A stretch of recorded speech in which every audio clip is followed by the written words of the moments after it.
കേന്ദ്ര സർക്കാരിൻ്റെ പല പദ്ധതികളും അത് അട്ടിമറിക്കപ്പെടുകയാണ് കേരളത്തിൽ. ഇപ്പോൾ നമുക്കറിയാം ചില പദ്ധതികൾ അതുകൊണ്ട് നരേന്ദ്രമോദി സർക്കാർ നേരിട്ടാണ് നടപ്പിലാക്കുന്നത്. പ്രധാനമന്ത്രി കിസാൻ സമ്മാൻ നിധി, പണ്ട് രാജീവ് ഗാന്ധി പറഞ്ഞിട്ടുണ്ട് 1 രൂപ അയച്ചു കഴിഞ്ഞാൽ 15 പൈസ മാത്രമേ കിട്ടുകയുള്ളൂ. നരേന്ദ്രമോദി വന്നതിന് ശേഷം പ്രധാനമന്ത്രി കിസാൻ സമ്മാൻ നിധിയുടെ 2000 രൂപ വെച്ചുള്ള ഗഡുക്കൾ സാധാരണക്കാരുടെ അക്കൗണ്ടിൽ 1 രൂപ പോലും കുറയാതെ നേരിട്ടല്ലേ എത്തുന്നത്. പരമാവധി പദ്ധതികൾ ഞങ്ങൾക്ക് നേരിട്ട് തന്നെ ചെയ്യാനാണ് താല്പര്യം. ഉദാഹരണത്തിന് ഉജ്ജ്വല യോജന, അത് ഗ്യാസ് കണക്ഷൻ കൊടുക്കുന്ന പദ്ധതി, ഫ്രീ ആയിട്ട് ഗ്യാസ് കണക്ഷൻ കൊടുക്കുന്ന പദ്ധതി. ആ ഉജ്ജ്വല യോജന ഞങ്ങൾ നടപ്പാക്കിയത് നേരിട്ടാണ്. പക്ഷെ ഇപ്പം നമ്മുടെ ഫെഡറൽ സ്ട്രക്ചർ കാരണം പല പദ്ധതികളും നടപ്പിലാക്കേണ്ടത് സംസ്ഥാന സർക്കാരിൻ്റെ പങ്കാളിത്തത്തോടു കൂടിയാണ്. ഇപ്പം ജൽജീവൻ പദ്ധതി, അത് പഞ്ചായത്തുകളും സംസ്ഥാന സർക്കാരും കേന്ദ്രവും കൂടെ ചേർന്നിട്ടുള്ളൊരു പദ്ധതിയാണ്. പക്ഷേ ഈ ജൽജീവൻ പദ്ധതിക്ക് തുരങ്കം വെക്കുകയാണ്. അപ്പോൾ പലരും എന്നോട് ചോദിച്ചു, ഇവിടെ കേരളത്തിൽ കുളങ്ങൾ ഒത്തിരി ഇല്ലേ, പിന്നെ എന്തിനാണ് കിണറുകൾ ഒത്തിരി ഇല്ലേ, പിന്നെ എന്തിനാണ് ഈ ടാപ്പ് വാട്ടർ. നിങ്ങളിപ്പോൾ ഉദാഹരണത്തിന് എനിക്കിപ്പോൾ തിരുവല്ലയിലൊക്കെയുള്ള പല സംഭവങ്ങൾ അറിയാം.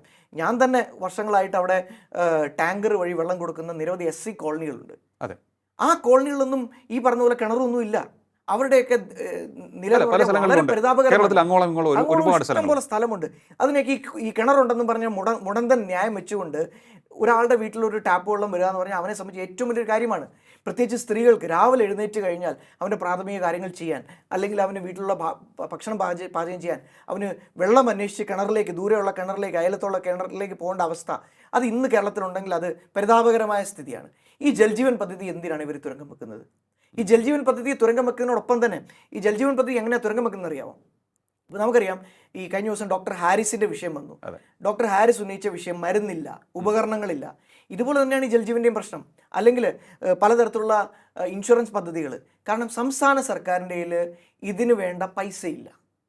ജൽജീവൻ പദ്ധതിക്ക് കേന്ദ്രം പൈസ കൊടുക്കുമ്പോൾ തത്തുല്യമായ പൈസ കൊടുക്കാൻ സംസ്ഥാന സർക്കാരിൻ്റെ പൈസയില്ല. പൊതുമരാമത്തിൻ്റെ റോഡുകൾ പണിയാൻ സംസ്ഥാന സർക്കാരിൻ്റെ പൈസയില്ല.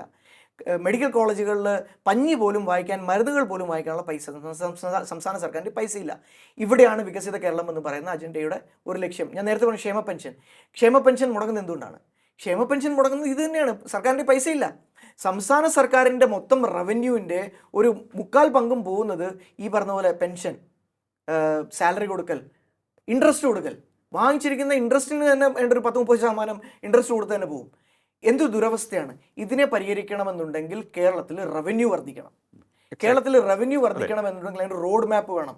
അതിന് പുതിയ ഇൻവെസ്റ്റ്മെന്റ് വേണം. പുതിയ ഇൻവെസ്റ്റ്മെന്റ് വരികയും പുതിയ വ്യവസായങ്ങൾ വരികയും പുതിയ തൊഴിലുകൾ ഉണ്ടാകുമ്പോൾ മാത്രമേ ഉള്ളൂ ഇതിന് ശാശ്വതമായ പരിഹാരം ഉണ്ടാകത്തുള്ളൂ.